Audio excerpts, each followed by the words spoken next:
Зараз покажемо інтерв'ю, яке я провела з доктором Любомиром Люцюком про ватиканські документи на тему Голодомору. Dozens of people recently filled the UNF banquet hall for the launch of the Holy See and the Holodomor. The book reveals just how much the Vatican knew about the Holodomor as it was going on.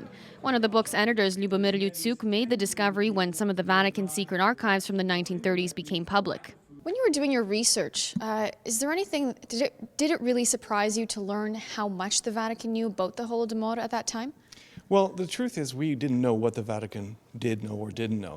The whole premise of this research exercise, and it was really primarily structured by Athanasius McVeigh, my colleague, was to go into the Vatican secret archives and determine, first of all, did the Vatican know that there was a famine in Soviet Ukraine in 1932-33? Did they know how catastrophic it was? Did they attempt to provide aid in any way or relief, whether directly or indirectly? And then what happened? And indeed, we found answers to all those questions.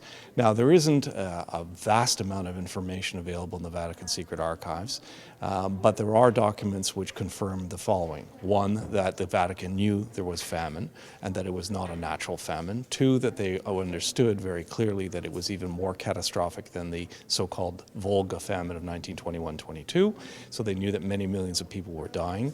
Three, they attempted, through various means, publishing facts about the famine in L'Osservatore Romano, the official newspaper of the Vatican, dealing with various diplomats, the diplomats of France and Italy, for example, and even indirectly trying to approach the Soviet ambassador in Paris to try to say, is there some way we can provide aid, even indirectly on the quiet, to relieve the suffering of what we understand are millions of people dying of hunger.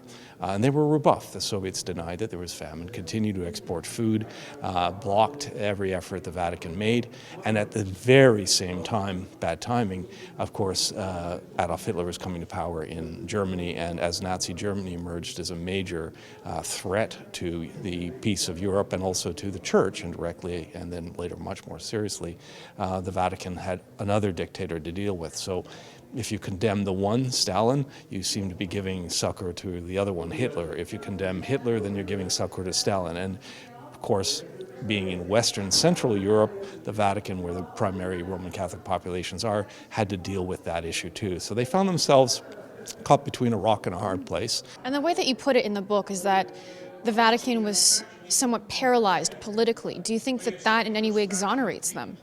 Well, I don't think this is a book that condemns the Vatican in any way. In fact, if anything, it shows the Vatican in a very positive light. They knew, they tried to help, they were rebuffed by the Soviets who continued to export food.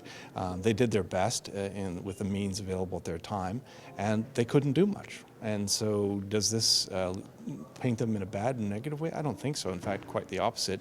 It shows Pope Pius XI as a man of deep Christian compassion for his fellow Christians, Orthodox believers primarily, whom he tries to aid, but is unable to aid.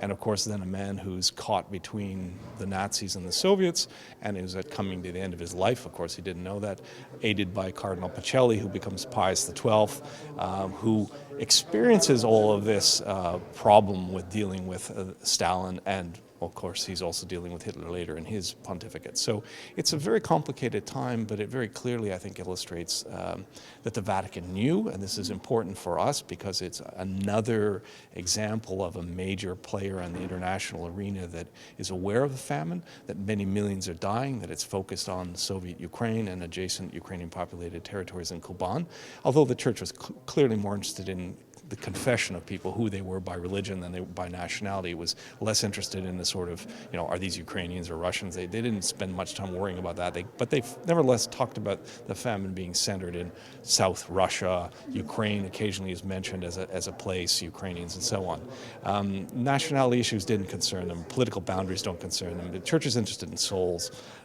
rather than in, members of a particular national minority. But that said, they were very clearly aware of the famine and did try to help.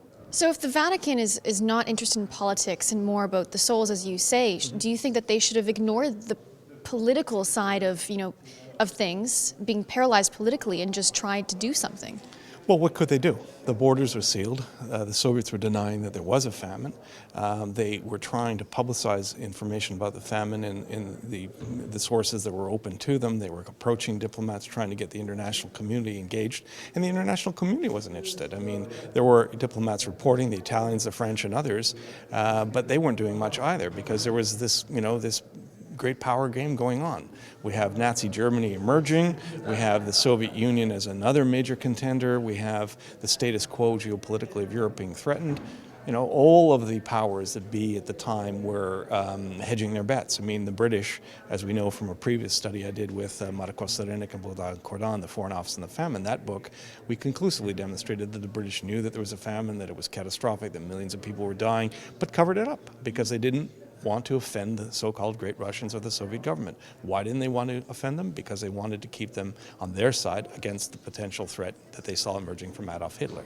So Ukrainians found themselves caught, not only on their own territory in Soviet Ukraine between the Nazi and the Soviet totalitarianisms, but they also found themselves almost ignored because the rest of Europe had trouble sort of figuring out who was going to side which way and what to do about it. So it was a great tragedy for Ukraine. How is it that these documents all of a sudden became public? They were only released, the documents in the Vatican archives are released on a time schedule, and in fact not all of them are. So we don't actually have access to Pope Pius XI's personal papers. There may be more in there. In fact, there must be more in there. The question that I can't answer based on the archives, and we don't have no answer for it, is this. The Vatican knew there was a famine. The Vatican knew millions of people were dying. The Vatican was trying to help, but was rebuffed by the Soviets. We've shown that all conclusively. So the Vatican looks good, I think.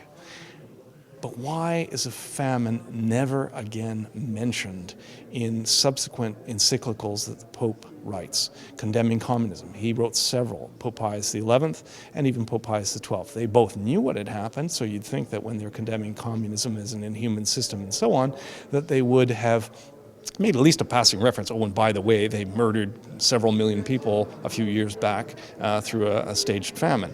No reference to it at all. No reference to it at all that we've been able to find. So maybe there is something in the private papers of the Pope, but in the archival evidence that we have, there is no kind of continuing reference to that tragedy, and that puzzles me. I have no answer for that. If you would like to purchase a copy of the book, The Holy See and the Holodomor, you can find the order form on the UNF website at unftoronto.com.